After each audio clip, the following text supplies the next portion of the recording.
Hello viewers, welcome to train your brain. और इस class में हम करने वाले हैं बिहार के मोस्ट इम्पॉर्टेंट करंट अफेयर। इससे पहले की क्लास में भी हम बिहार के करंट अफेयर को डिस्कस कर चुके हैं। ये बिहार के करंट अफेयर का क्विक रिवीजन चल रहा है। यहाँ से आप सारा कुछ रिवाइज कर सकते हैं और आपके आने वाले बीपीएससी एग्ज़ाम, जो टीचर का एग्ज़ाम होने जा रहा है, इसके लिए बहुत ही मोस्ट इम्पॉर्टेंट क्लास रहने वाली है क्विक रिवीजन के लिए। चलिए स्टार्ट कर लेते हैं। पीएम राष्ट्रीय बाल पुरस्कार, पीएम राष्ट्रीय बाल पुरस्कार 2022 का ईयर भी याद रखेंगे, 2022 का किसे दिया गया है? तो ये हैं धीरज कुमार, इन्हें दिया गया है। दूसरी हैं पल साक्षी, इन दोनों को ये अवार्ड दिया गया है। तो धीरज कुमार कहाँ के हैं?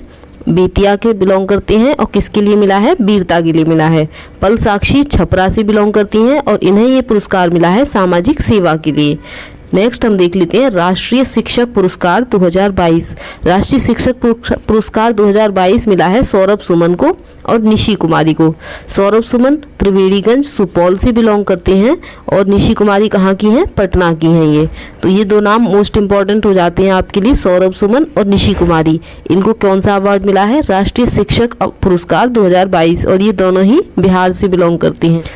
नेक्स्ट हम देखेंगे मोस्ट इम्पॉर्टेंट जो हमारे निधन है बिहार के लोगों के, उनको हम देखेंगे।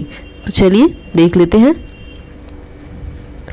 सबसे पहले हम यहाँ देखते हैं सिद्धेश्वर प्रसाद। सिद्धेश्वर प्रसाद जी का निधन हुआ था। तो ये कौन है? एक सांसद थे। शरद यादव का निधन हुआ था। ये कौन थे? ये भी एक सांसद थे। नेक्स्ट है केसरी नाथ त्रिपाठी। केसरी नाथ त्रिपाठी का निधन हुआ था और ये कौन रह चुके थे? बिहार के पूर्व राज्यपाल रह चुके थे। नेक्स्ट है न्यायमूर्ति इंदिरा प्रभु सिंह का निधन हुआ और ये कौन थे? पटना हाईकोर्ट की पहली महिला जज थी। ये पटना हाईकोर्ट की पहली महिला जज थी इंदिरा प्रभु सिंह और इनका निधन हुआ है, इसलिए इम्पोर्टेंट हो जाता है। नेक्स्ट है धनिक लाल मंडल। धनिक लाल मंडल कौन थे? विधानसभा के सदस्य थे। तो ये हमारी मोस्ट इम्पॉर्टेंट निधन थे।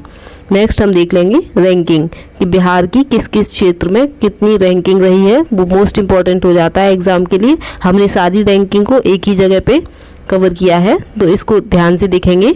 गरीबी सूचकांक में बिहार का स्थान कौन सा है? पहला स्थान है और इसके परसेंटाइल कितने बन रहे हैं? तो 33.76% इसको दिया गया है बिहार को।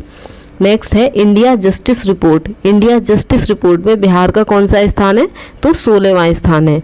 बिहार 16वें स्थान पर है इंडिया जस्टिस रिपोर्ट में। इसमें कर्नाटक पहले स्थान पर है, ये भी याद रखेंगे। नेक्स्ट है स्वास्थ्य सूचकांक। स्वास्थ्य सूचकांक जो हमारा हेल्थ इंडेक्स है, उसमें बिहार का क्या स्थान है? तो 19वां स्थान है और इसमें केरल फर्स्ट प्लेस पे है। केरल को पहला स्थान दिया गया है और बिहार को 19वां स्थान दिया गया है। नेक्स्ट है हमारे पास internet India report. Internet India report में बिहार को 32% का स्कोर रहा है इसका, और इंटरनेट इंडिया में बिहार सबसे कम है, यानी कि बिहार में सबसे कम इंटरनेट पहुंच पा रहा है, इसीलिए इसका परसेंटेज कम रखा गया है 32%। इसमें गोवा फर्स्ट प्लेस पे है। ओके, नेक्स्ट हम देखते हैं ease of living index.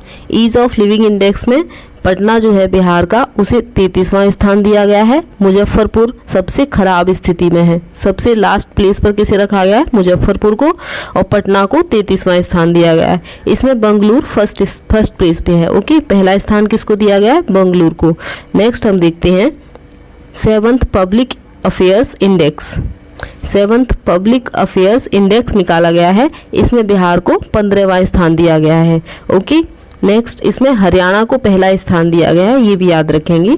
Next सूचकांक है हमारा सामाजिक प्रगति सूचकांक। सामाजिक प्रगति सूचकांक में बिहार को रैंकिंग में सबसे नीचे से देखा जाए तो दूसरे स्थान पर है बिहार। ओके, इसमें पुदुचेरी को पहला स्थान दिया गया है, जो कि एक यूटी है।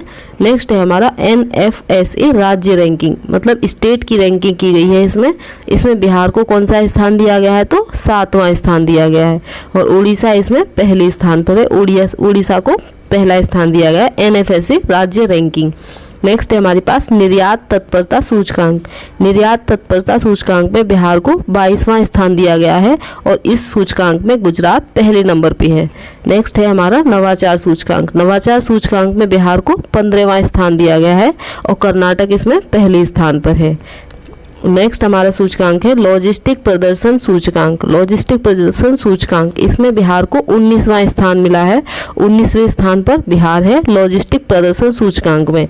इसमें गुजरात को पहला स्थान दिया गया है। आगे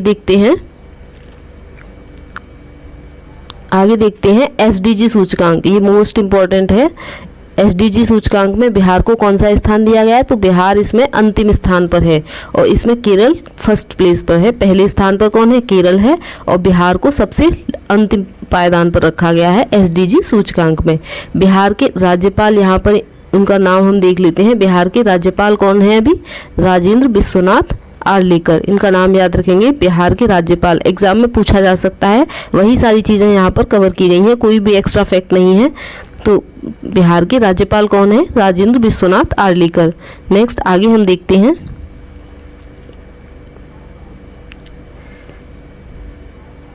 सुनंदनी कार्यक्रम। सुनंदनी कार्यक्रम बिहार में चलाया जा रहा है और किस लिए चलाया जा रहा है? तो आंगनवाड़ी जो कार्यकर्ता हैं वहाँ की, उनके लिए चलाया जा रहा है सुनंदनी कार्यक्रम। इसको याद रखेंगे। 2022 का दादा साहेब भारतीय टेली पुरस्कार ये किसको दिया गया है? तो दीप श्रेष्ठ को दिया गया है। नेक्स्ट है बिहार का शहरीकरण स्तर क्या है? तो इसको शहरीकरण स्तर का कितना परसेंट है? 15.3%, यानी कि 15.3% बिहार का शहरीकरण स्तर है। बिहार में सिल्क सिटी कहाँ बनाया जा रहा है? रेशम केंद्र। रेशम केंद्र ये लास्ट वीडियो में भी हमने आपको बताया था। तो बिहार में सिल्क सिटी कहाँ से बनाया जा रहा है? कहाँ पे बनाया जा रहा है? तो भागलपुर में बनाया जा रहा है।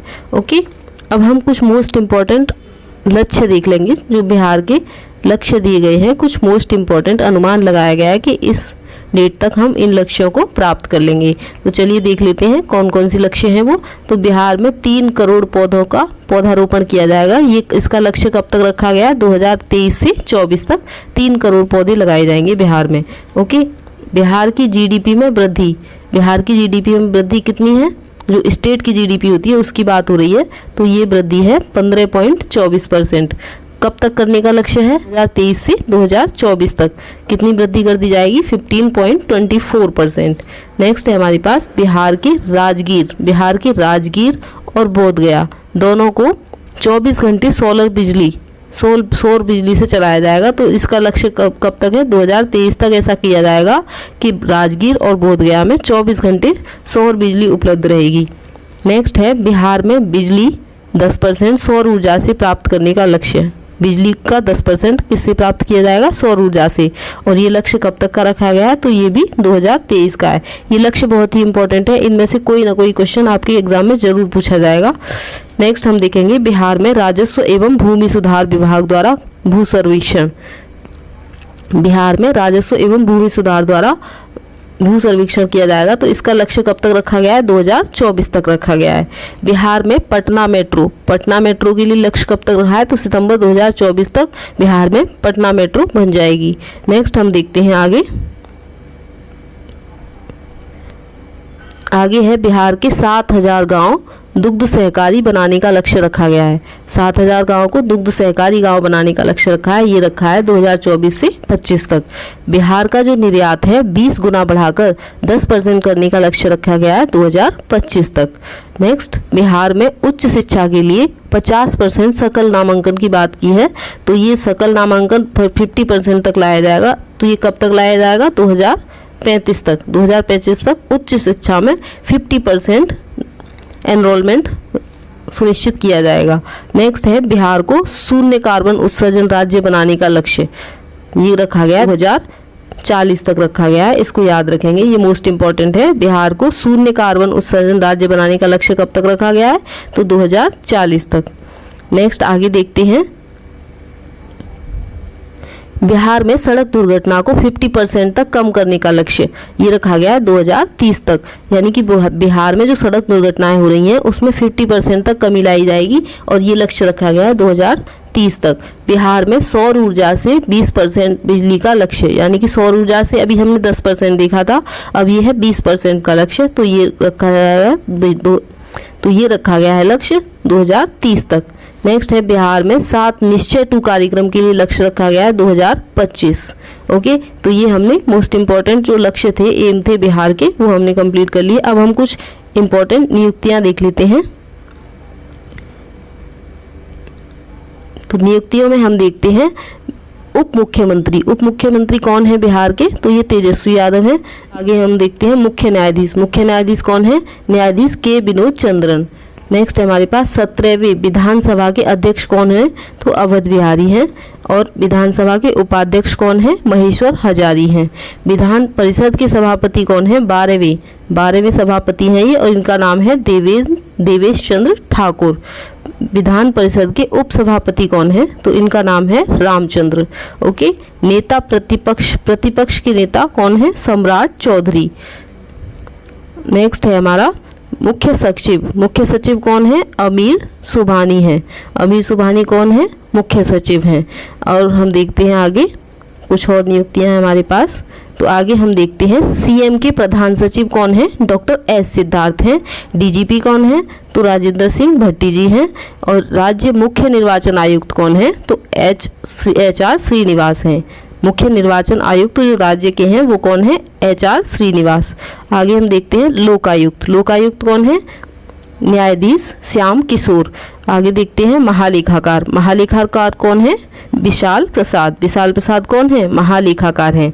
तो आपने मोस्ट इंपॉर्टेंट करंट अफेयर को कवर कर लिया है इस शॉर्ट क्लास में क्विक रिवीजन से।